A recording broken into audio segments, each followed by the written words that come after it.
Morning, Sunny Morning, everyone. Hill, Friday. Okay, the reading today is from Mark 9, verse 21 to 29. So if you haven't already done so, just read through that passage and let it speak to your soul. This is about a little boy who, it just seemed a pitiful, impossible situation where this boy was overwhelmed by evil spirits, throwing him into fire and wanting to kill him. The evil one is real and presents himself in terrible guises, terrible ways, which seeks to destroy. But Jesus says, as he called the evil spirit out, he said, nothing is impossible with me. Everything is possible for one who believes. That's verse 23. We just overwhelmed by what faith actually can do.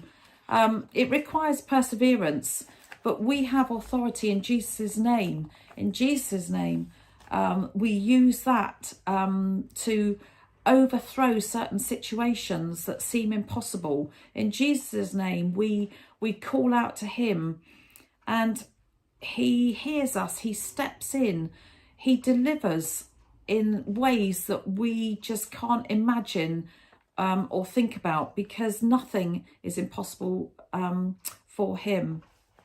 I'm just thinking then, when Jesus says, I command you, come out of him and never enter him again. This was authority. This was just that no one could stand against Jesus, none of these evil spirits.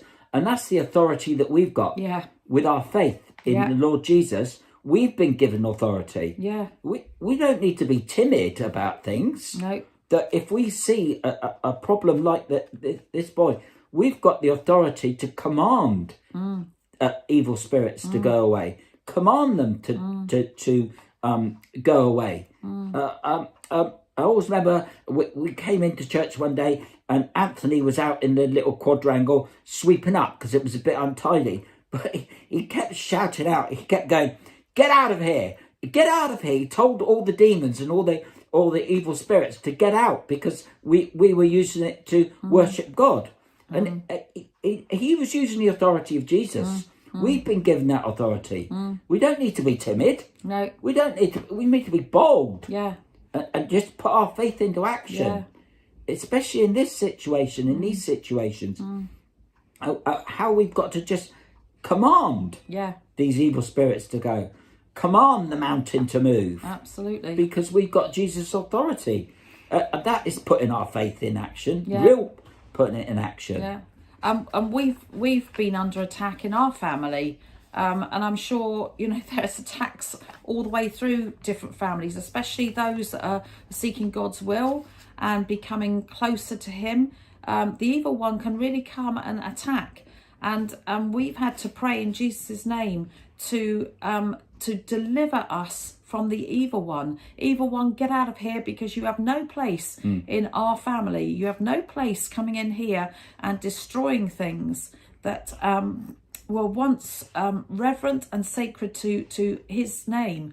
You have no place in destroying anything that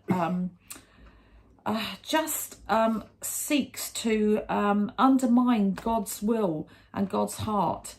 And we've had to invite God really close into our lives to protect us. And I'm sure you have the same, that we are witness to his glory and his power. And through prayer, we grow our faith and we experience his goodness in our lives. We have to give Jesus all these things that are seeking to destroy anything that's good. And so we've created a real prayer habit in our lives where we seek God's face first, whether that's in the morning, during the day, we hear something, we commit it to God straight away. And it's creating that prayer habit. And we just would like other people to do the same. If you're not creating that prayer habit yet, just to bring God central into everything you do, everything that happens, good or bad. praising God and bringing God into every situation. We often get prayer requests from our small group. Yeah. And yesterday I was on my knees, not praying, I was on my knees cleaning the porch floor. And we had a prayer request, and I was actually shouting out to God to answer this prayer for somebody that had put a request on. Yeah. And it's just great when you get to know that God can move. Yeah. And God answered the prayers. Yeah. And it's just brilliant. Yeah. Brilliant. It's amazing. Okay. Okay. Have a good weekend, and we'll see you Sunday. Thank Bye-bye. you. Bye now. Bye.